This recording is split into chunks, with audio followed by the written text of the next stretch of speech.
পড়ে আছে। আম গাছ রাস্তা দিকে চলে গেল, এই আম কাটা হচ্ছে। এই এতগুলো আম হয়েছে আম গাছ থেকে। তো একটা মৌমাছি বাসা ছিল, মৌমাছির বাসা থেকে মৌমাছি অরিজিনাল মধু বেরোবে, 150 বেরোবে অন্তত, তাই তো?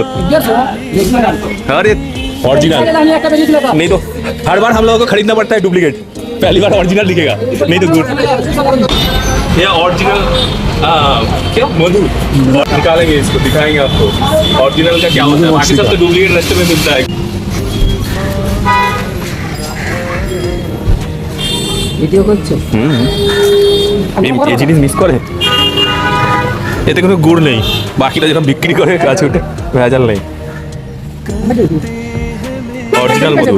প্লাস্টিক না বদলে দিবি কাছে তুমি নেবে তাহলে তারপরে ছিলকানো ছিল না ওইরকম ভাবে আবার নষ্ট হবে এক জায়গায় হোক, তারপর তোরা একটু নিয়ে যাবি।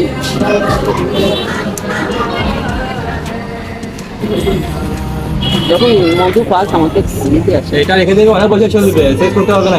হ্যাঁ এই একটু বাঁচিয়ে কেন খাচ্ছি? মধু খাইয়ে নিতাম।